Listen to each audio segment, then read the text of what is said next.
Hello guys, Noao थाङोबा हाखुदाखु जाबाय नै guys. ओमफ्राय good morning, happy Maghw guys, happy Domasi. बाट हाखुदाखु दे, खिन्थु ट्रेना जोंना 7:30 आवनो दंमोन नै दा 7:30 जाबावबाय टाइमा. बुजिला आरो मोनगोन ना मोनला.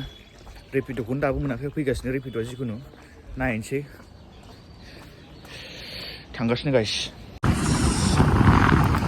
गैस मैं रेपिडो में उठ चुका हूँ और ये देखिए मेरा रेपिडो ड्राइवर बहुत तेज चला रहा है ताकि मैं जल्दी पहुँच जाऊँ ट्रेन स्टेशन पे। और मैंने कहा भी रेपिडो ड्राइवर को आप जल्दी से जल्दी मुझे ट्रेन स्टेशन में पहुँचा दीजिए। और मेरा ट्रेन टाइमिंग अभी से लेट हो चुका है, इसलिए मैं वो रेपिडो ड्राइवर को बहुत तेज़ चलाने को बोल रहा था। ये बहुत तेज़ चला रहे हैं, देखो गाइस अभी ये ट्रैफिक है बट ये इतना तेज़ चला रहा है ना, जिग जैग बाप रे बाप क्या ही बोलूँ यार, मैं तो घबरा ही गया था। देखो गाइस बहुत तेज़ चला रहे हैं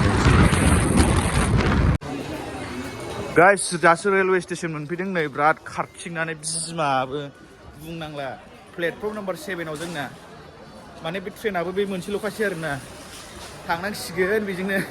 मागोनि खारथिंबाय बिमाबो गाखोबावनांगोनसो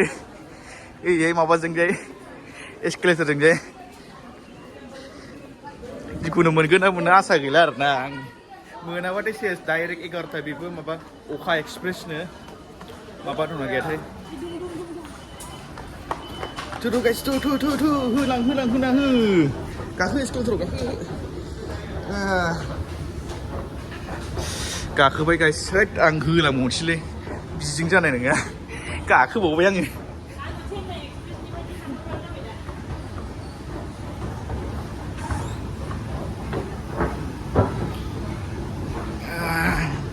फैदो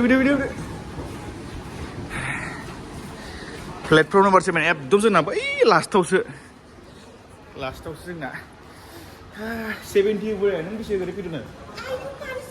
एथ' स्पिड सालायदों नोंसोरो बियो ओरैबायदि मोजां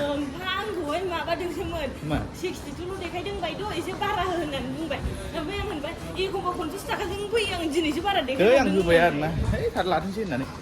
70 होबाय आङो नङा मानसिया गावनि लाइफखौबो रिस्क लाना सालायबोदोंना आरो आं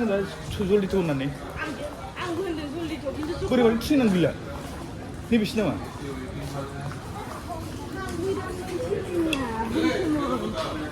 बै साइडजों सिनामोन ना गैलालै बिमाबो बे नङा ओइ नै निउ बङाइगाव बेलाय बिनो निउ बङाइगाव बेलाय 6आवनो थायो दाना फैबाय बेनो गाइस जोंना नंगौ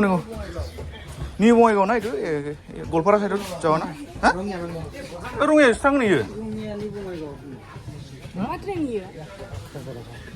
बे माबायाव थांबाय नामा गलपारानि गलपारा दंमोन अ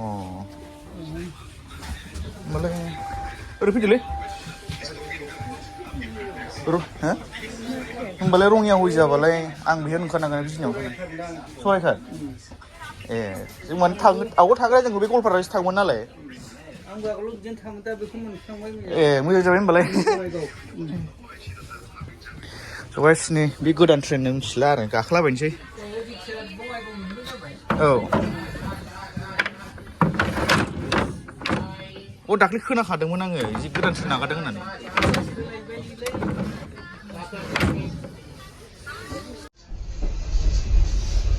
ओरैबायदि हाखुदाखु गाखोनानै नै गाखोनो मोनबाय जिरायनो मोनबाय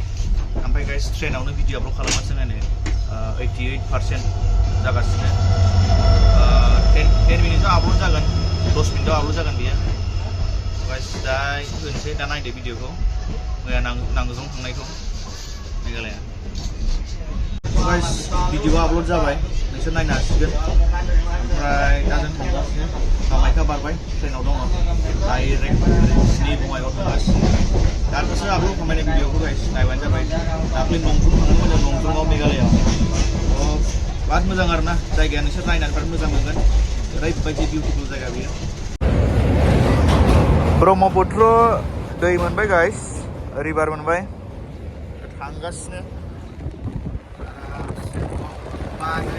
खोना खोनायाखै दे मागोनि फिथा जाहैनोसै मा जाहैनोसै बिराद खुवा खुदों नायलाय गाइस नुहुरलायानो मेघालयआवसो मालाय बिदि खुवा खुबावा ना भिउफोरखौ नुजोबबावो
सुदों गाइस नायनोसै माबायदि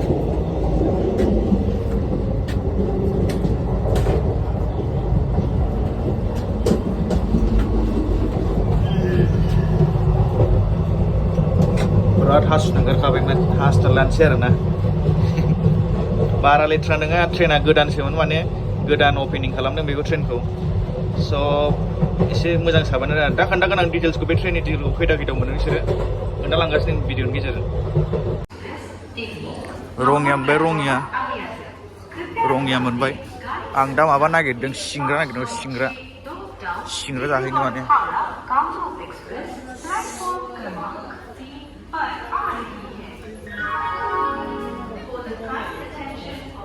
सिंग्रा होगा गरम हाँ गरम नहीं होगा ठंडा कितना ठंडा बहुत ठंडा क्यों गाइस सिंग्रा लाबायनो ओमफ्राय बिराद थान्दासो बिमाबो जानोसै उखैनानै एसे जानांसिगोन ना थेवबो जानोसै आरो उफाय गैला ओरैबायदि थान्दाखानि सिंग्राया उफाय गैला जानांसिगोन आंनि मेम'रिसखौ माबा गोसोखांफिनबाय आं बे पाठशाला स्टेसन मोनफैनानै जों गोदो पाठशालायाव आयो बेसे बेरायफैयोमोन स्टेसनाव आड्डा खालामफैयोमोन जों मोनायाव होन फुङाव होन बेलासियाव होन बे स्टेसनाव फैनानै जों बाद आड्डा खालामफैयोमोन दा खिन्थु माबाया स्टेसना सोलायबाय आरोना नैयाव माबा जाबाय बेहाय ब्रिज जाबाय गोजौ गाखोग्रा माने ब्रिजआ आवगोल बैजोंसोमोन औ ब्रिजआ ओमफ्राय दा गेजेराव लाबोबाय आरोना बिसोरो दा ओरैजाय नैबेखौ ओरैजाय थांबाथाय ओरै बर' गामि मोनहैगोन ओमफ्राय बैजों सिमला ओरैजाय आरोना पाठशाला स्टेसन गाइस पाठशाला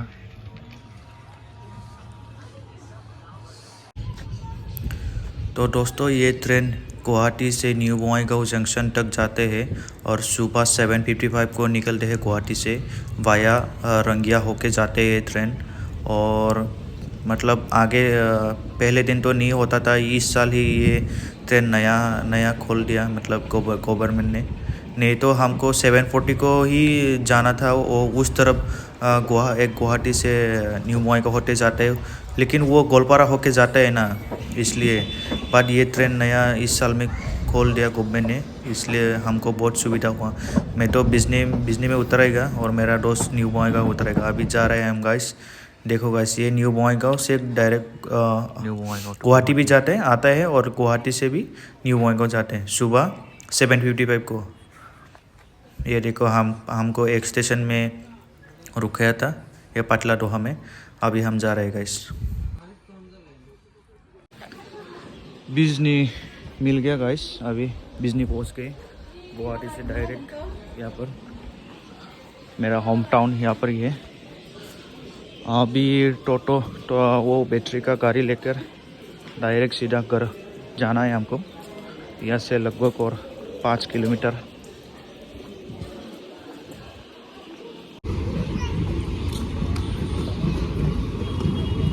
ये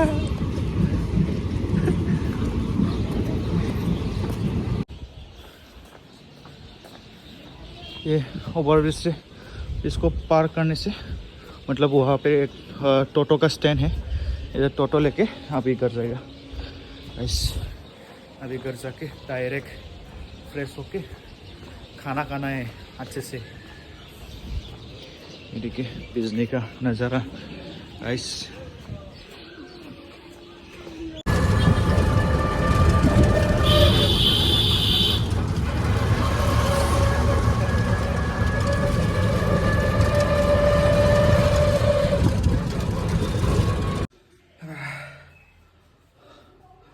मोनफैबाय गाइस न'आव बार मेंबाय। ओंखाम जानोसै दा आरामसे 12टा जालायबाय। फुंनि 8टायाव गाखोदोंमोन जों ट्रेनखौ, टिकेटबो लायाखै दिनै। टिकेट लायालासिनो गाखोबाय दिनै। दाख्लैबो खनसे गाखोखांबाय आं, खिन्थु लानो लुबैयो आरो टिकेटखौ, बांद्राय लाया नालाय। बासफोरावथ' 200 गाहाम खारो, नाथाय ट्रेनावथ' जेबो नङा नालाय। गाइस भिडिअखौ नायना मोजां मोनदोंबा लाइक शेयार खालामबानो जाबाय। आरो आं खोन्थाखाबाय ट्रेननि डिटेल्सफ्रा माबायदि माबोरै। बे ट्रेना गोदानसोमोन माने, दाख्लैसो माबा जोंनि आसामनि चिफ मिनिस्टारा माबादोंमोन आरोना बेखौ। बाय।